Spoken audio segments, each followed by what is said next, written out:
Kimi, muntik mabuking at mahimatay sa hirit ni Meme Vice Ganda. I'm overheated, can hardly sleep at night, doing crazy dreaming. You're the reason why, hiding by the baby.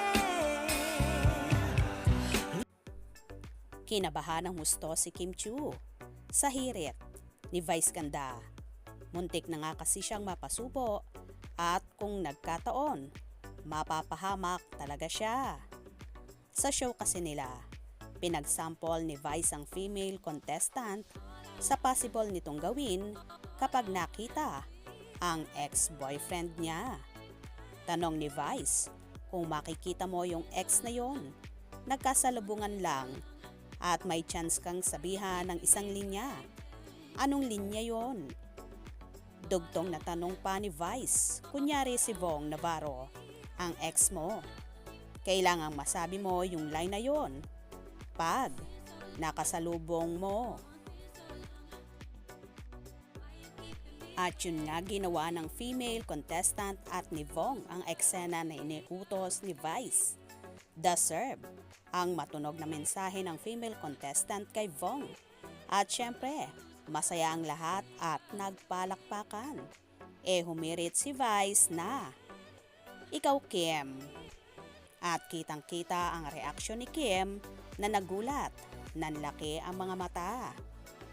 Tinatanong ko lang naman, okay ba performance ni Juby?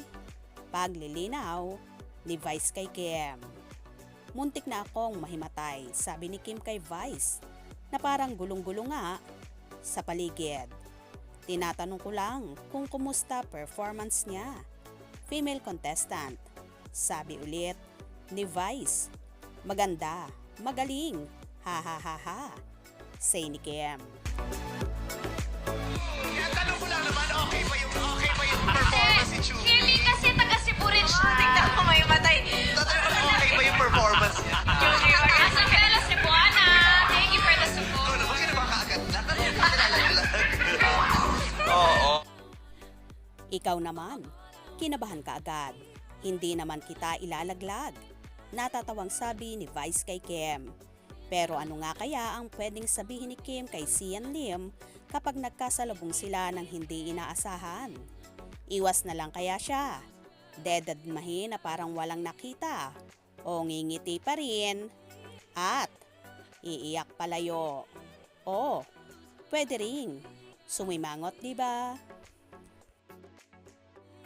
Siguro, ang unang-unang gagawin ni Kimi sakaling makasalubong ang ex-nobyong si Sian. Deadman na lang siya at di na lang papansinin para wala ng issue at tahimik ang lahat. Dahil kapag nag-react pa siya or biglang may masabi, marami na naman ang ookrayin siya at palalabasin na siya ang masama. Anyway, for sure naman magaling na si Chinita Princess pagdating sa ganito. Dahil totally nakamove on na siya, kaya no cover na sa kanya ang ganitong mga issue. Kaya naman tumutok at huwag na huwag pahuhuli sa mga maiinit na kaganapan. Anong inyong magiging reaction sa bidyong ito? Comment below.